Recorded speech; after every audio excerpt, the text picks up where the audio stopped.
भूत और रक्षक की गजब कहानी। एक जंगल में बहुत सारे पशु पंछी रहते थे।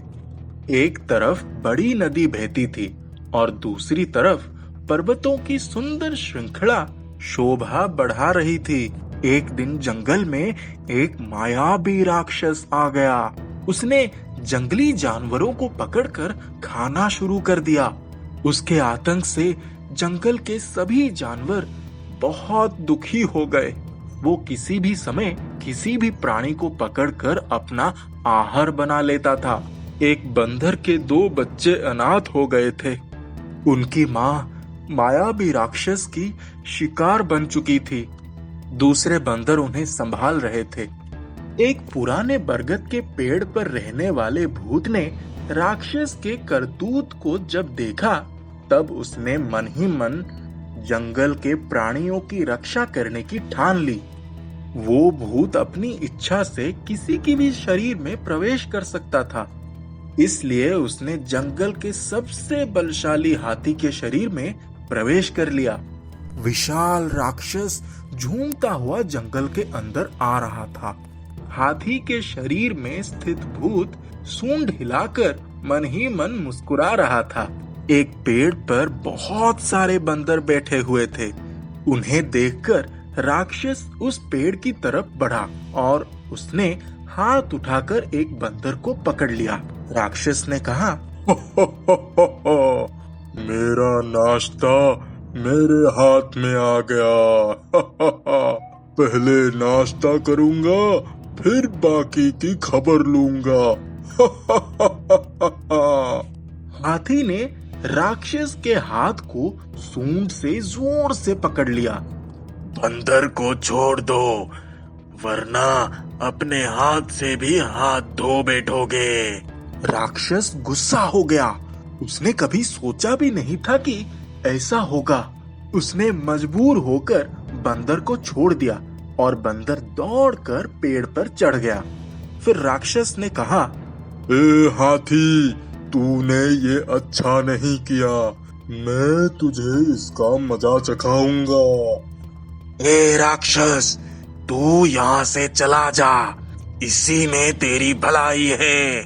आज के बाद यदि तूने किसी भी जानवर को हानि पहुंचाई तो मुझसे बुरा कोई नहीं होगा। अपनी मौत की जिम्मेदार तू खुद होगा।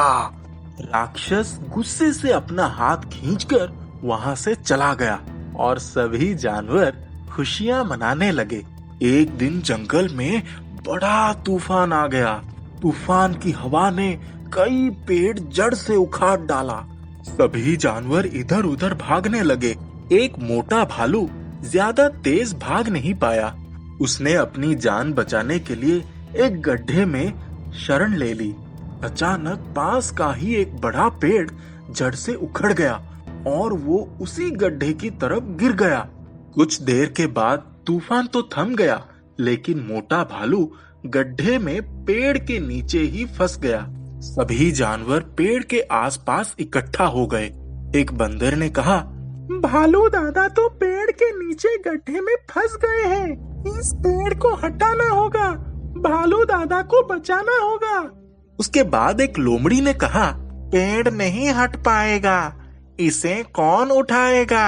एक शेर बड़ी ही शान से आगे बढ़ा और कहा, आज मैं सभी को अपने पंजे की ताकत दिखाऊंगा। मैं शेर हूँ, इस पेड़ को यहाँ से मैं हटाऊंगा। पेड़ तो दूर की बात है, वो शेर एक डाल को भी वहाँ से हिला ना सका। फिर शेर ने कहा, आज मेरी तबीयत ठीक नहीं है, वरना इस पेड़ को हटाना मेरे लिए मामूली बात थी। फिर भालू ने कहा, अरे दोस्तों, भूत भाई को बुलाओ और मेरी जान बचाओ। हाथी कुछ ही दूर पर खड़ा था। वो चिंगाड़ते हुए आगे बढ़ा। उसने अपने विशाल सूंड से पेड़ को पकड़ा और उठाकर गड्ढे से दूर रख दिया। हाथी ने अपने सूंड से भालू को सहारा देकर बाहर निकाल लिया। सभी बंदर भालू ताली बजाने लगे। एक दिन सियार दौड़ते हुए बरगद के पेड़ के पास आया और उसने भूत को आवाज दी, भूत भैया कहाँ हो? जल्दी से चलो, वो राक्षस फिर से जंगल में आ गया है। फिर भूत ने कहा, तुम चलो, मैं तुमसे पहले ही वहाँ पहुँच जाऊंगा। जंगल में राक्षस ने 2 हिरण के बच्चों को दोनों हाथों से पकड़ लिया था। दोनों बच्चे जान के डर से कांप रहे थे। फिर उस हाथी ने कहा, दुष्ट राक्षस, तू फिर आ गया। फिर उस राक्षस ने कहा, ए भूत, अब तू मुझसे जीत नहीं पाएगा। मेरी मायावी शक्तियों के आगे हार जाएगा। फिर हाथी ने कहा, भक्षक जीतेगा या रक्षक जीतेगा, ये तो आने वाला समय बताएगा। सभी इस स्थान से दूर हट जाओ। सारे जानवर वहाँ से दूर हट गए। राक्षस ने दोनों हिरण के शावकों को पास में ही छोड़ दिया और वो दोनों भाग गए।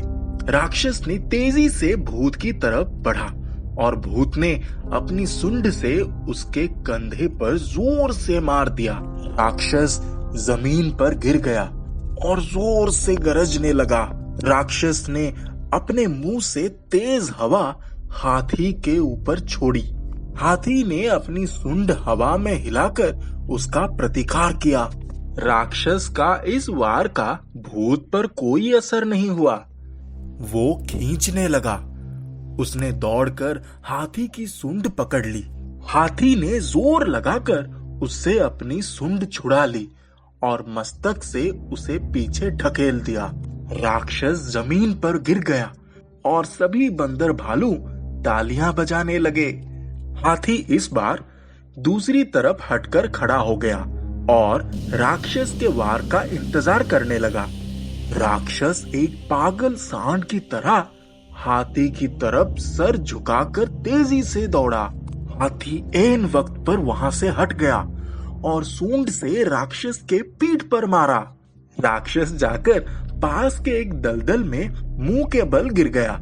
उसके पूरे चेहरे पर और शरीर पर दलदल की मट्टी लग गई। सभी बंदर भालू जोर जोर से तालियां बजाने लगे। राक्षस परेशान हुआ जा रहा था। राक्षस दलदल से निकलना चाहता था और फिर गिर जाता था। वो बार बार गिरता रहा। वो बड़ी मुश्किल से दलदल से बाहर निकल कर आया। उसने अपने मुंह का कीचड़ पोंछा। वो उड़कर हाथी के ऊपर सवार हो गया। उसने तेजी से हाथी के मस्तक पर वार किया। हाथी ने मस्तक और शरीर को जोर से हिलाकर राक्षस को नीचे गिरा दिया। फिर से बंदर भालू तालियां बजाने लगे। अब की बार राक्षस ने हाथी का अगला पैर पकड़ लिया और उसे उठाने लगा, लेकिन उठा ना सका। फिर हाथी ने कहा, मेरे पैर पकड़कर माफी मांग रहा है। राक्षस गुस्से से पैर छोड़ दिया और पीछे की तरफ चल पड़ा। अब की बार राक्षस ने अपनी मायावी शक्ति से मुंह से अग्नि वर्षा शुरू कर दी। हाथी ने अपने सुंड से पानी के फवारे छोड़ने शुरू कर दी। राक्षस बार बार मुंह से आग निकालता और हाथी अपनी सुंड से पानी का फवारा छोड़कर उसे बुझा देता। राक्षस बार बार अपनी हार पर खींच उठता था और जोर जोर से दहाड़ता था। अंत में हाथी ने उसे अपनी सूंड से उठाया और दूर पेड़ पर फेंक दिया। राक्षस पेड़ की डाल पर टंग गया था। हाथी ने पेड़ को हिलाया, तब वो जमीन पर गिर गया। उसके प्राण पखेरु उड़ गए थे। यह देखकर जंगल के सभी जानवर नाचने लगे, खुशियां मनाने लगे और हाथी की जय जयकार करने लगे।